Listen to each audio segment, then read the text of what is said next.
Olá! Hoje a gente fala um pouquinho do Kant e a sua filosofia crítica, ok? O Kant, que é um autor alemão, na verdade ele é da Prússia, uma cidade chamada Königsberg, bem pequenininha, e que nunca saiu da sua cidade, mas que tem uma influência tremenda na filosofia, e que marca a filosofia moderna e contemporânea de forma que, como a gente vai ver mais em outros vídeos, inclusive, pode-se fazer filosofia com Kant, pode-se fazer filosofia contra Kant, mas não sem o Kant. Um pouquinho dele. O Kant, ele é um autor que vem no contexto do iluminismo, no caso dele, o iluminismo alemão. O iluminismo, aquele fenômeno que a gente tem, que acontece em vários países, né, num determinado período, Portugal, Espanha, Inglaterra, França e Alemanha também, né?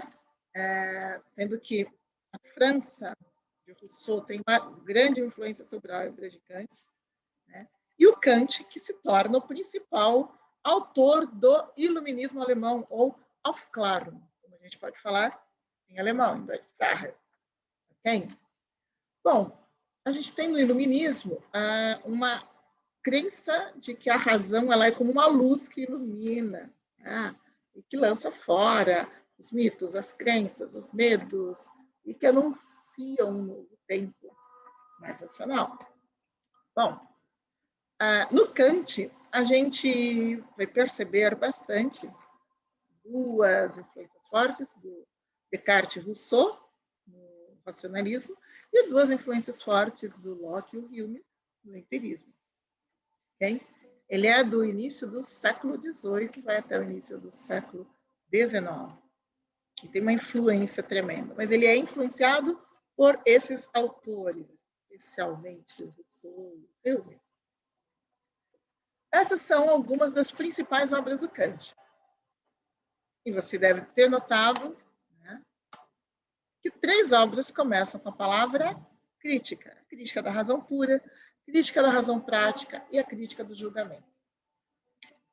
E algumas das outras que estão aqui relacionadas aos prolegômenos para toda a metafísica futura, que se apresente como ciência, a fundamentação da metafísica dos costumes, e os primeiros princípios metafísicos da ciência natural e a metafísica da moral. Só alguns dos exemplos. As 3 críticas, a crítica da razão pura, a crítica da razão prática e a crítica do julgamento, dizem respeito a 3 áreas, né? Conhecimento, moral e a estética. E nós vemos uma capa em alemão, né, da época, da crítica da razão pura, ou da Kritik der reinen Vernunft. Essas 3 críticas, intituladas aqui assim, desta forma, apontam para as intenções do Kant de estabelecer uma filosofia, né, crítica. Mas ele não foi sempre alguém da filosofia crítica. Ele se caracteriza como tendo sido um racionalista dogmático. Então, ele tem toda uma produção anterior, chamada de pré-crítica, em que ele adota uma posição de apego ao racionalismo, aquela posição de que a razão humana é a principal forma de obtenção do conhecimento e a mais confiável, ou a única confiável. A gente lembra, por exemplo, de Descartes, o seu experimento, que coloca que tudo aquilo que ele não pode apreender com a mente, que não pode aprender com a sua mente, não é confiável. Eu penso que a minha própria existência vem daí. Eu existo. Se eu penso, eu posso até não ter certeza se eu tenho braço, eu tenho mão, mas eu tenho certeza da minha existência. Então, as minhas certezas vêm primeiro da razão. Racionalismo cartesiano, né? E o Kant, portanto, ele se apegava a esta posição, até ele ler David Hume, um empirista inglês. E aí ele quem escreve, confesso que David Hume me despertou pela primeira vez do meu sono dogmático. Como assim? O que o Hume escreveu de tão grave ou de tão revelador? Acontece que o Hume, ele é um empirista, ele acredita que o conhecimento vem da experiência, mas é também um cético, porque ele olha para as limitações da experiência.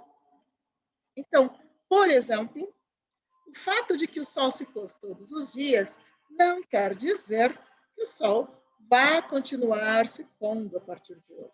Diz apenas que é muito provável. O Hume elimina as certezas absolutas. Por quê? Porque não se pode ter, né? Então, se os fenômenos são fontes de conhecimento, não se pode ter a totalidade dos fenômenos. Eu estou limitado ao número de fenômenos que eu observei. Portanto, não é possível exatamente conhecer para o Hume. Por isso o ceticismo. Há probabilidades e não certezas. Uau! Isto é o que faz com que o Kant fale, pera um pouquinho. Como assim? Não dá para conhecer? Vamos voltar e reexaminar tudo, essa questão do conhecimento. E aí, né, ele vai considerar essas questões da limitação das experiências, especialmente do Hume, e ele considera que são importantes. E ele propõe, então, a superação da dicotomia entre racionalismo, conhecimento só pela razão, e empirismo, conhecimento só pela experiência. Ele apresenta uma proposta, ele apresenta uma posição em que o conhecimento ele vem pela interação. Despertado pelas questões do Hume, algumas questões fundamentais para Kant, que o Kant faz, são: o que eu posso saber? Diz respeito à metafísica, no sentido kantiano de investigação sobre a possibilidade e legitimidade do conhecimento. O que eu consigo saber de verdade? O que é possível? E o quão legítimo é o conhecimento que eu tenho? Ou seja, o quanto eu não estou enganado. Segundo ponto, o que eu devo fazer? É a questão ética e moral. Qual é a ação correta? Qual é o meu dever? E o que é o homem? Que é a antropologia filosófica. Que define o ser humano. E para Kant, a filosofia tem funções de ser fonte do saber humano, de determinar a extensão do uso possível e útil de todo saber. Olha a questão da possibilidade do conhecimento aparecendo novamente. E os limites da razão. Por quê? Porque a questão, o que eu posso saber, estabelece que há limites para o meu conhecimento. O conhecimento humano. É isso que o Kant vai colocar. Que nós não podemos saber o sexo dos anjos. Então, para que gastar energia naquilo que não é possível conhecer de fato? São as questões que dizem respeito a essências e tudo mais. E que é necessário se aplicar aquilo que é possível saber. Ele está olhando para a razão e dizendo: a razão, ela tem também o seu limite. A razão não é infinita. Sabe aquela sensação mais para a prova? Pois é. E o conhecimento nosso, que é limitado, porque a razão é limitada, ele também é limitado pela nossa experiência. E o que o Kant propõe? É que o conhecimento dos objetos, os objetos, eu os conheço, eles são regulados pelo meu conhecimento, pelo que eu sei dele. Entende? Portanto, eu não tenho acesso ao objeto em si, mas aquilo que eu sei do objeto. O ser em si, as questões sobre a essência do ser, né? O ser em si é incognoscível, ou seja, não pode ser conhecido. Não temos acesso ao ser em si. O objeto em si eu não posso conhecer. O que eu sei, o objeto ele é tal qual eu o conheço. Isso é uma revolução copernicana. Eu saber. Tá? E o que eu sei?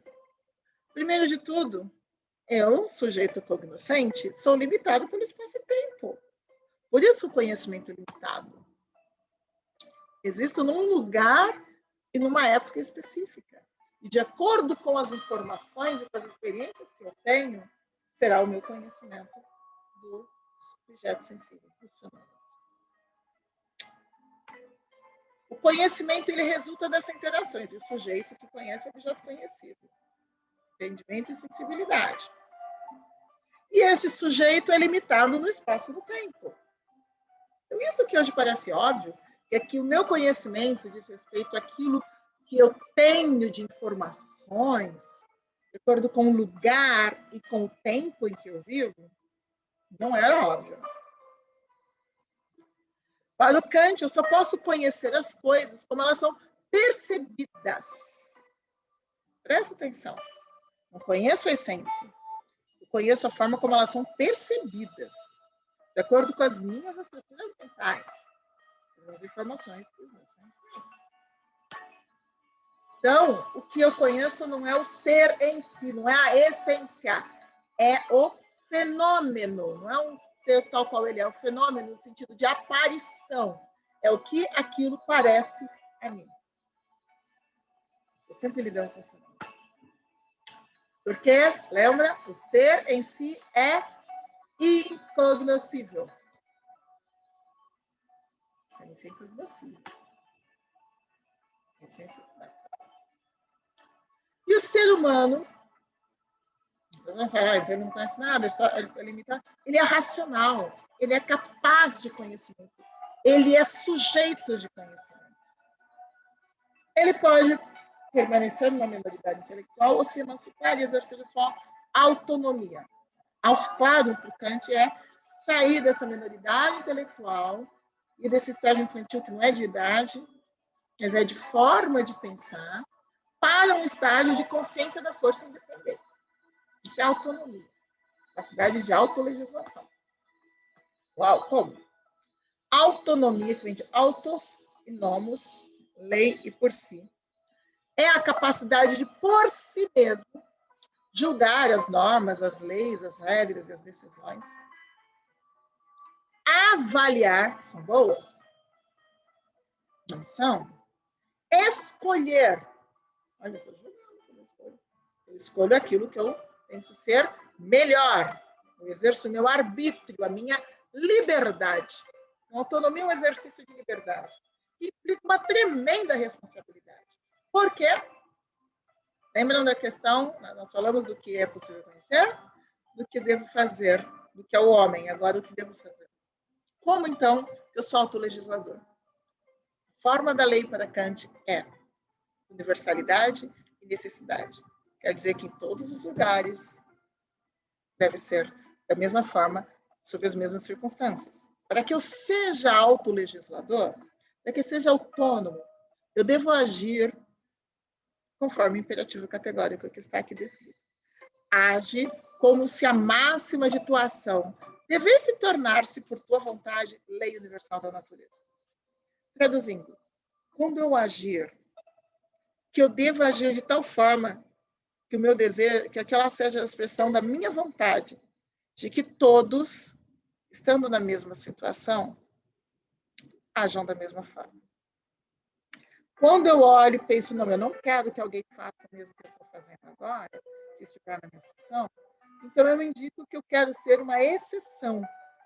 E se eu quero ser uma exceção é porque eu reconheço que existe uma regra que eu subentendo. Esse negócio de autonomia traz uma tremenda responsabilidade. Exatamente. Para Kant, é assim que nós somos. Seres de autonomia, seres de conhecimento, limitados no espaço e no tempo, conhecendo pela interação, sem ter acesso à essência das coisas, lidando com fenômenos, e, portanto, com um conhecimento que é conhecimento do mundo sensível, que é parcial, sempre, de acordo com as informações que eu tenho, com os conhecimentos que eu tenho. Me traz uma necessidade de aumentar esse estudo conhecimento, exceto aqueles conhecimentos que são fruto do juízo analítico, que eles chamam, que são aqueles conhecimentos de pura matemática e lógica, autoevidentes. não necessitam da experiência para confirmação. Todos os demais conhecimentos são conhecimentos limitados por aquilo que sabemos dos fenômenos. Todos nós, nossa capacidade de olhar, todos limitados pelo espaço-tempo, todos portadores de racionalidade, de condições de conhecer, todos portadores de autonomia e liberdade, todos portadores da mesma responsabilidade perante o mundo. Ao Kant. Espero que você tenha gostado e até a próxima.